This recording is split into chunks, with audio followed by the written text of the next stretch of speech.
Sunday morning of the Jax Railfan weekend was frosty. Temps started out in the mid-20s. I started out at daylight on the north end of Norfolk Southern's Simpson Yard, where NS 330 was doubling out for its morning run to Atlanta. A curiosity is this old Amtrak baggage car. Not sure what NS uses it for, but it's been here a while. Maybe it's a get-out-of-the-rain shelter for crews working the industries here on the yard lead. Before I could worry about the Amtrak car any longer, here came NS 251. I've seen this train once at Austell, Georgia, and never in daylight anywhere.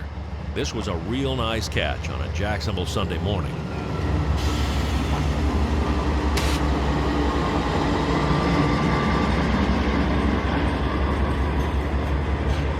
.251 is all Triple Crown road railers.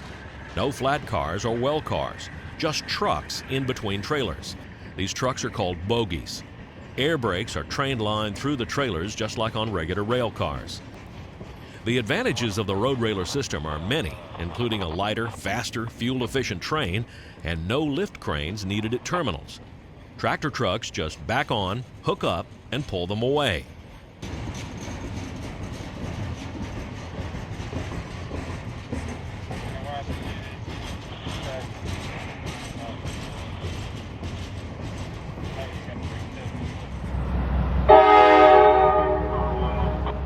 Not long afterward, 330 was ready to go.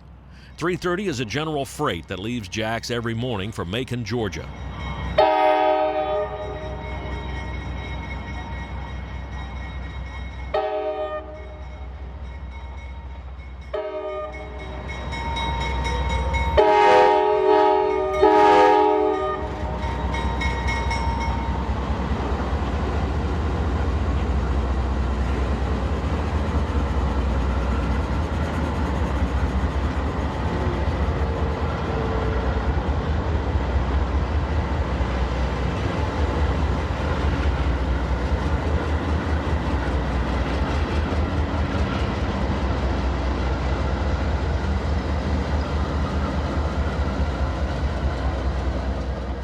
Today, this interesting locomotive consist includes an EMD SD70M-2 in the trail.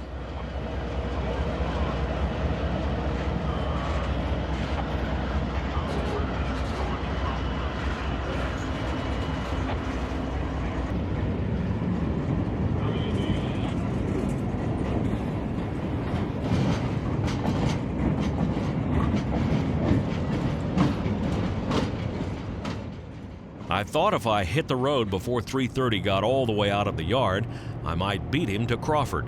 I didn't. 330 was already at Crawford when I arrived, and so were 3 other trains, a real old-fashioned Mexican standoff. 330 down there around the curve, 229 facing him on the other side, CSX K785 coming south out of Callahan, and CSX Q602 coming north out of Baldwin. I guess inbound intermodal loads trump everything else, so 229 comes across first.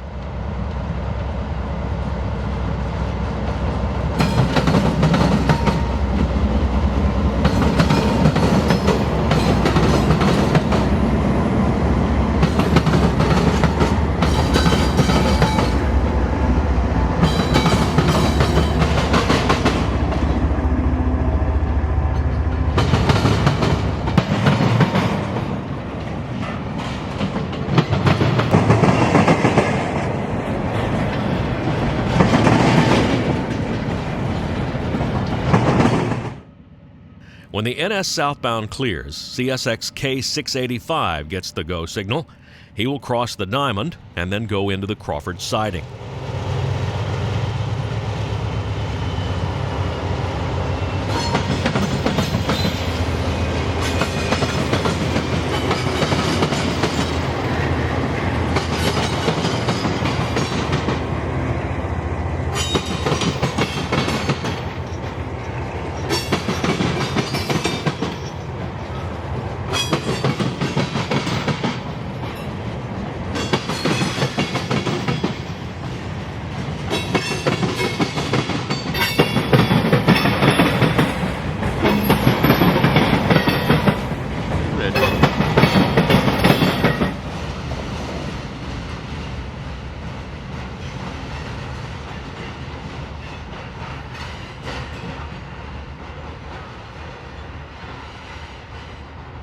As soon as K785 is clear of the turnout, Q602 gets the green to come north.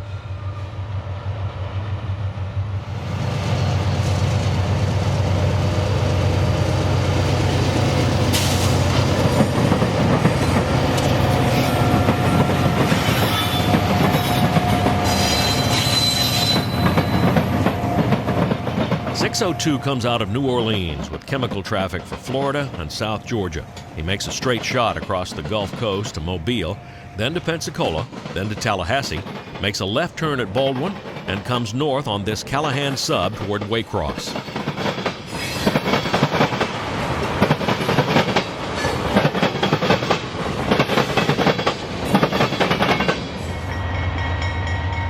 Finally, it's NS 330's turn. Now he'll have a straight shot to Valdosta, where a second crew will come aboard and take it to Macon.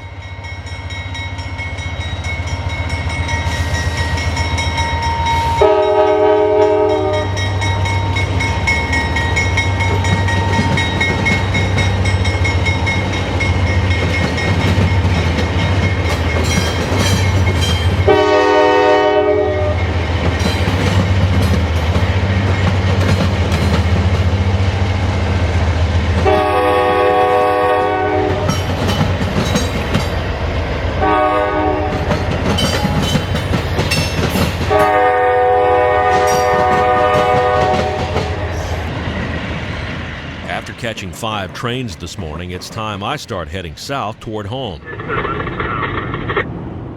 The 4-laning of US 301 is progressing. When complete, 301 will be 4-laned from Callahan all the way to Wildwood.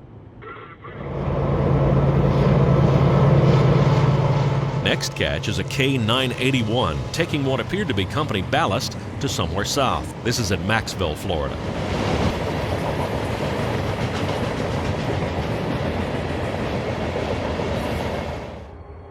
At Starke, the old Seaboard Airline depot still stands, now used as the CSX field office. Shadows of an old house track are still in the pavement of the parking lot. A switcher resides at Starke to service line-side customers and the Blanding Spur and the plant at Lawdy.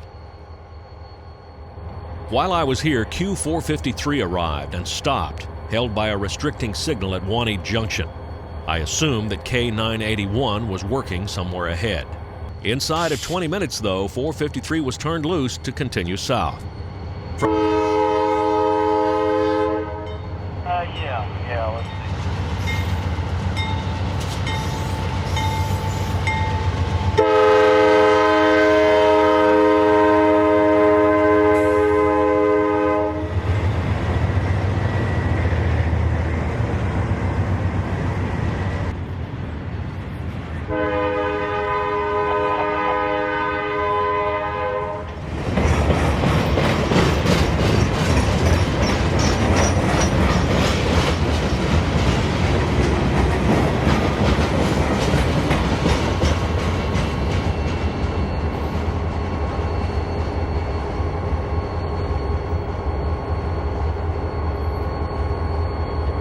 From their travels on US 301, most Central Florida rail fans know the town of Hampton. US 301 passes it about 3/4 of a mile to the west. The Seaboard Airline main still runs through Hampton, though not much else does. The Sunday morning quiet in Hampton is shattered by the horn of Q214.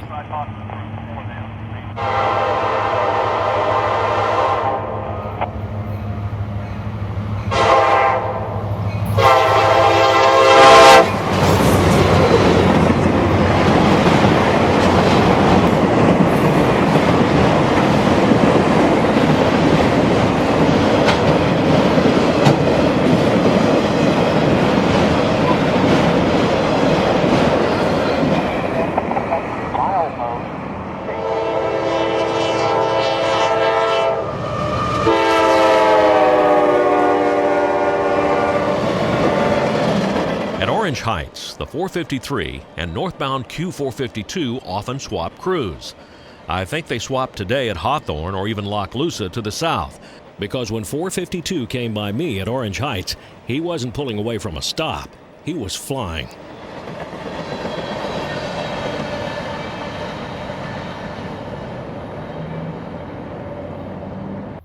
At Ocala, I waited up under the new 14th Street overpass.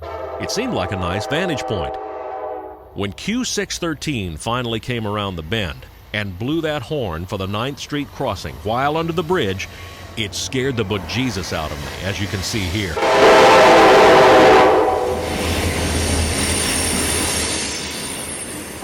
.613 is the Waycross to Mulberry train that brings phosphate empties and sulfur loads to the Bone Valley.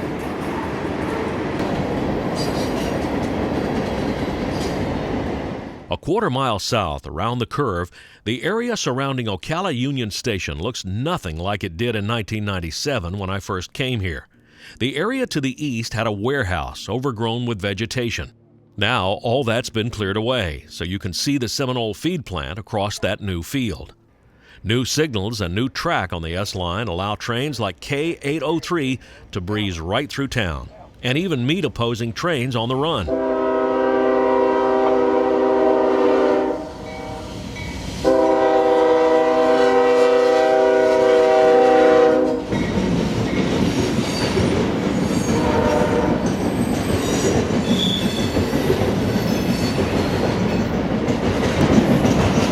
Owl's flange-bearing diamond allows S-line traffic to ride over the intersecting Florida Northern Railroad without the traditional pounding on open joints.